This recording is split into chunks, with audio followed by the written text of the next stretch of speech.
guys, what's up? It is Ireland Reed and Heather Finley here with Wylde Pages. And guys, we are a little bit behind, so please bear with us as we recap March's read of The Forbidden Wish by Jessica.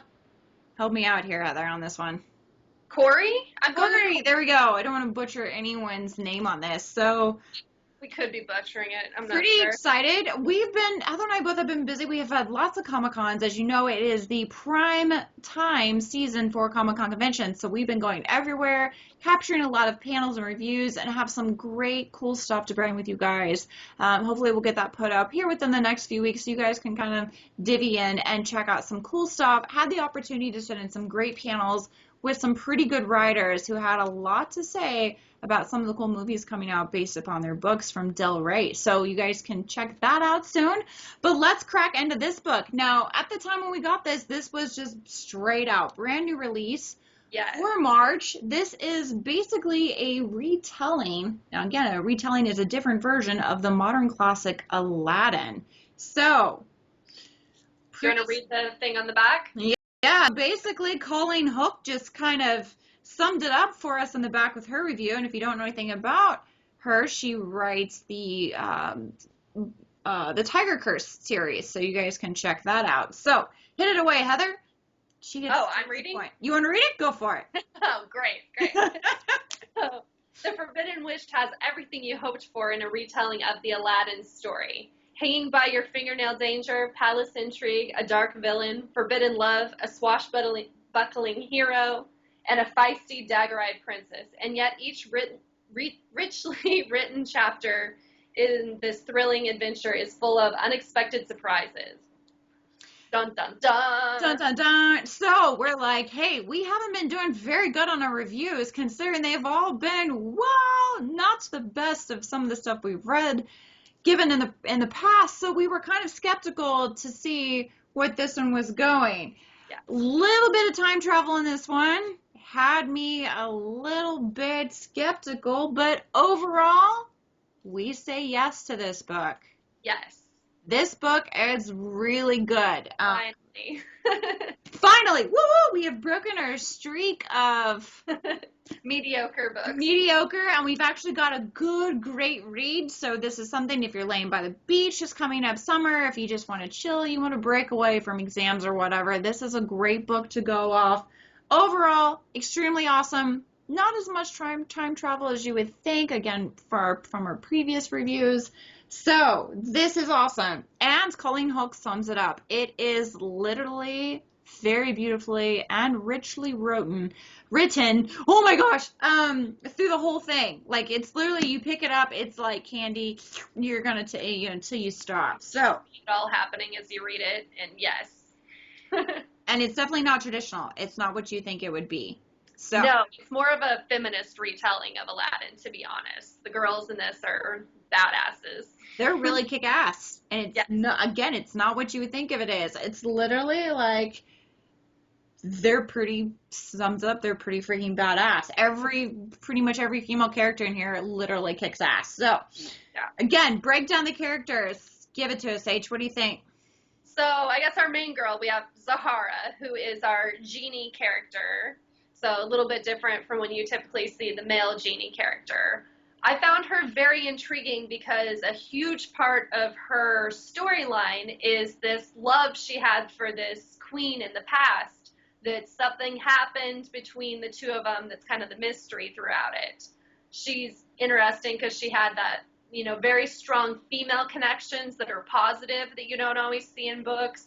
She also was able to kind of manipulate people and have remorse about it and different things. So she was very, she had lots of layers to her. Yeah, she definitely, it was like an onion. She had a lot of empathy, which is something you really don't find in any telling of a genie, especially from a master they serve. There's not a lot of empathy for their actions or anything. So it was definitely, again, like you say, like the feminist portion of it where you're getting a lot of those emotions that you wouldn't normally see. I loved her. I thought she was just great. And she came with a lot of wisdom considering how many years in between her old master to her new master. There's a lot of years, there's a lot of centuries. So it was very intriguing to see the two worlds kind of come into one. So, and then we have Aladdin. Yes.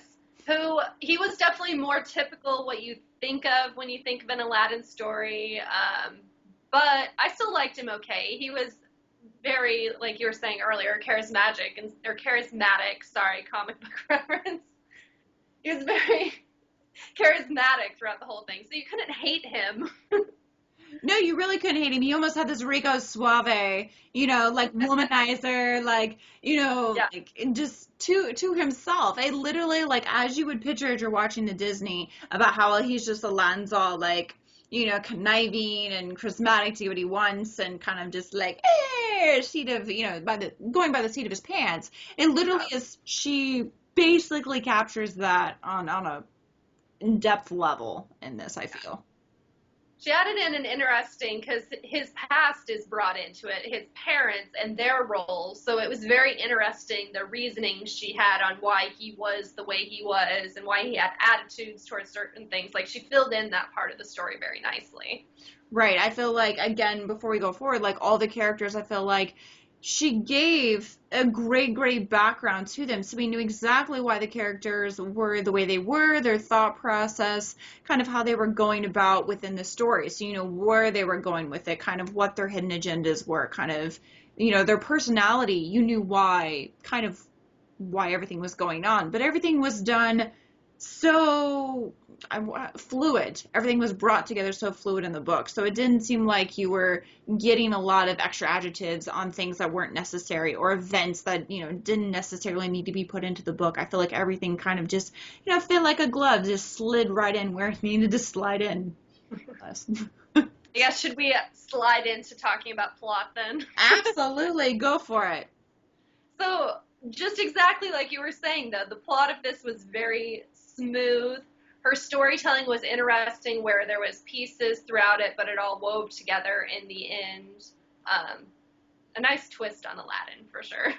Definitely. A very unexpected thing that you would find, actually. I mean, each character had their own little twist. I mean, you Yeah. could kind of maybe see some of them like unraveling a little bit, like you knew what kind of was going on towards them, but it's like, Yeah. you really didn't their character, you really didn't expect their character to be like boom, like as much as it was. So that was nice. Yeah. Yeah, she had a nice little twist in there, but the twists were all stuff that plot-wise she had set it up for it to happen the way it did. It's just because you're used to this one story, kind of some of the things caught you off guard, but in a good way. Right, but it was nothing too far extreme where all of a sudden the clouds opened up and a majestical Pegasus came floating down, on Cupids and cutting out to the lands of the unknown. I mean, it wasn't just something that was freaking on random and completely like, what the did I just read? It was she did a lot of plot building. So there was a lot of building from the time you open the page to the time you close the page. I feel like it was constantly, everything was kind of weaving in itself of where it needed to go, so. Sorry for the disappointment. There's no flying Pegasus, Pegeye. There's no dragons with hair flying through Just the the sky. remains of hair on the dragon. So There was her changing into all sorts of animals, but her transition to the animals was pretty cool. I liked when she was like stalking around in the palace as a cat and seeing these like royal things going on, or like she became a peacock at one peacock point. is my favorite. Yeah. And Yeah, it was definitely amazing. So overall in all, is there anything that you did not like about this book? I don't think so. I think this one hit me at a point where I read it through. I was excited to keep reading. I didn't hate anything in particular about it. It reminded me a little bit of like the Weather Warden series with the genie stuff, so I thought seeing that again in a different way was all really cool. So I have no complaints about this one. And neither do I. Again, we definitely have strongly talked about, the way she was fluid with her characters and fluid with the plot. Another thing, too, is what I find it's very hard or very rare to see is she was actually able to get into the male perspective. So when she would be talking about Aladdin, she would actually do it like a male perspective. So it wasn't like an oversized, feminine way Aladdin would go about explaining stuff. You actually would think when if you were watching it, that it would actually is a male that's speaking to you. He is fitting his role. It's not, a lady trying to fit in for it. So I feel like she got into the character's mindset and she was able to transition and then talk about the things she needed to within the character. So to me, that was pretty cool. I like too that she had no negative female. Like a lot of times in novels, you have females kind of fighting each other or like talking bad. There was zero of that in this novel. All the females were badass and all supported each other and like. Which is why we said, like, this is definitely the feminist approach to Aladdin. Yeah. And it's great to see actually a lot of team building and teamwork within, you know, the different ranks and the different type of females of, you know, all genre in this book. So it's definitely, again, it's just a great light read. It's just something I don't think you would just expect when you're doing, you know, when you're reading a type of retelling. So, especially since we all know the Disney one by heart and just assume that, oh, it's going to be, you know, just like this. And it's definitely wasn't. So it was kind of refreshing in a way. Yes. So we would say this for fans of, who would we recommend this book for? We were saying for if you like other retellings, obviously you're going to enjoy this. So, like, we were thinking about, like, The Court of Roses by Sarah J. Maas. Can't even remember what I have on my shelf that's retellings right now. I guess I have all the, like, PC cast retellings, so if you wanted to do more of, like, a young adult version of something like that, this is a good option. Yeah, there's always, like, Through the Looking Glass. I know Frank Bedard does a retelling of, like, Alice in Wonderland. You know, definitely the same thing, some fight scenes and stuff, so you're going to see, you know, see that thing. So definitely agreed for fans of doing the retelling of a lot of our traditional classics. This is a great book. Do we think that there's going to be a second one? Possibly. There was that one little line about Sinbad at the bottom where I'm like, yep, I would read that if there was a Sinbad book, because I don't think I've ever seen it besides like in comic book form. I've never seen a Sinbad retelling, and I don't know that mythology as well as I know the Aladdin story, but I would read more. I would read more from her. I haven't read any of the other books, but I'd like to look into her a little more. Right, this is definitely a very, an author that we found that was favorable. Like, we would put it on the list, as far as, like, that we actually, like, really enjoyed. Again, she set it up to be only one book, but again, there is that one little line at the end where you're like, is she going to carry this on to a new series? Is she going to make a series out of this? Is she going to go on with a completely different book? Who knows? There's no cliffhanger, so if you want to stand alone to just, like, binge on for a couple days, perfect. Right. I also want to bring it into it. She also did a lot of research on this book. So there's a lot of research that went into this as far as kind of the whole Middle Eastern perspective on this. Now, she did mention, I believe, in the front it was her grandfather that she dedicated this book to. I think so, because he is actually from that culture, she said, somewhere. Right, so this is something that was very dear to her to write, so you can definitely get a glimpse of that passion when you read this book. Yes. So yeah, definitely a great for you guys if you enjoy the retelling of your classics or Disney classics, for sure. So yeah, we give this, I'd say, 5 out of 5. This is definitely a great read, whether it's a standalone or it does become, you know, a duology. This is definitely great. Now, carrying on, since we are in April and we will be doing our review, hopefully on time for you guys, we are actually in the process of reading The Vicious Mask. This is by Kelly Zekas and Taryn Schachner.